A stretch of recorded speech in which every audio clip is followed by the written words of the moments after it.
Hello সবাইকে স্বাগতম। আজ আমরা একদম সহজ করে শিখে ফেলব কিভাবে একটা পারফেক্ট ইংরেজি প্যারাগ্রাফ লিখতে হয়।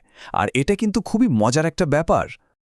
আচ্ছা, একটা কথা সত্যি করে বলুন তো, ইংরেজি প্যারাগ্রাফ লেখার কথা শুনলেই কি একটু ভয় ভয় লাগে? মনে হয়, আরে বাবা, এটা তো খুব কঠিন। সত্যি বলতে এটা কিন্তু অনেকেরই মনে হয়। কিন্তু ভয়ের কোনো কারণই নেই, কারণ আজকে আমরা এমন একটা সিম্পল ফর্মুলা শিখব যেটা দিয়ে প্যারাগ্রাফ লেখা একদম পানির মতো সোজা হয়ে যাবে। তো চলুন শুরু করা যাক। যে কোনো ভালো প্যারাগ্রাফের কিন্তু মাত্র 3টে কোর পার্ট বা মূল অংশ থাকে। চলুন তো দেখে নিই সেগুলো কি কি। ব্যাপারটা খুবই সিম্পল, একটা 1 2 3 ফর্মুলার মতো। মানে একটা শুরু থাকবে, একটা মিডল পার্ট থাকবে, আর থাকবে একটা এন্ডিং। ঠিক একটা গল্পের মতো, তাই না? একদম শুরুতে যেটা থাকে সেটার নাম হলো টপিক সেন্টেন্স। এটা হলো প্যারাগ্রাফের বস, মানে এই একটাই সেন্টেন্স পাঠককে বলে দেয় যে পুরো প্যারাগ্রাফটা আসলে কি নিয়ে লেখা। টপিক সেন্টেন্সের পরেই আসে সাপোর্টিং সেন্টেন্সেস। এদের কাজ হলো বসের আইডিয়াটাকে সাপোর্ট দেওয়া, মানে এরা উদাহরণ দিয়ে, ডিটেলস দিয়ে, নানা তথ্য দিয়ে মূল আইডিয়াটাকে বুঝিয়ে বলে। আর একদম শেষে আসে কনক্লুডিং সেন্টেন্স।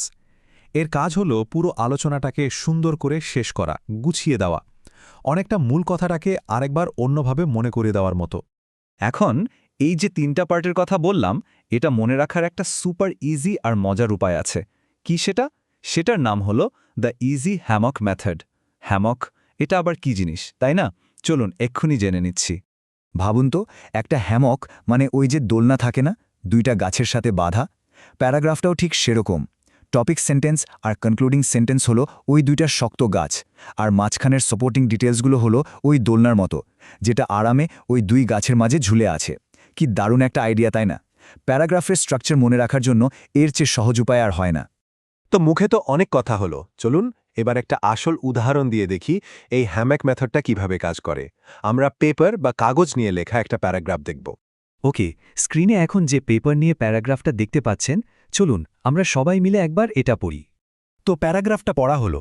এবার দেখুন প্রথম বাক্যটা, এটাই হলো আমাদের হ্যামকের প্রথম গাছ, মানে টপিক সেন্টেন্স। এক বাক্যেই কিন্তু বলে দেয়া হলো যে পুরো প্যারাগ্রাফটা পেপারের ব্যবহার নিয়ে।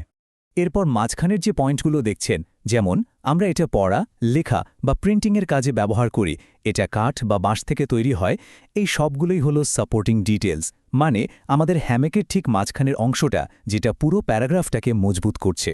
আর একদম শেষে যে বাক্যটা আছে, এটাই হলো আমাদের হ্যামকের অন্য গাছটা, আমাদের কনক্লুডিং সেন্টেন্স।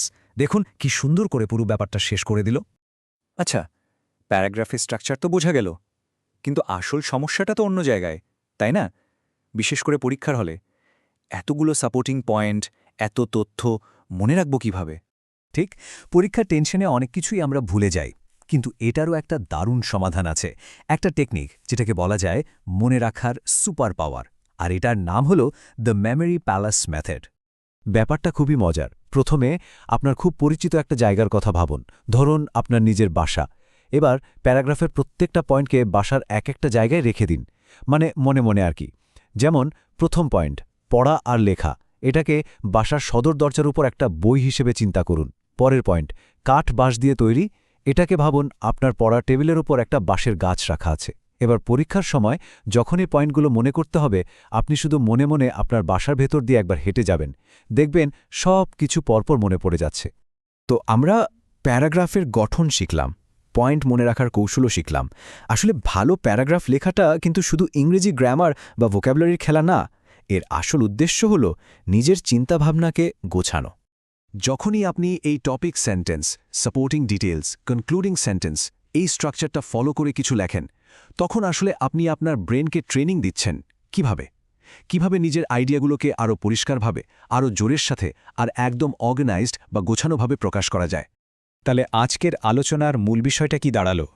এই যে সহজ স্ট্রাকচারটা আমরা শিখলাম, এটা ব্যবহার করলে আপনার লেখা শুধু শক্তিশালী হবে না, আপনার চিন্তাভাবনাও কিন্তু অনেক পরিষ্কার হয়ে যাবে। তাহলে কি বলেন, এখন থেকে আমরা সবাই আমাদের প্রত্যেকটা প্যারাগ্রাফকে একটা মজবুত হ্যামকের মতো করে বানানোর চেষ্টা করব তো?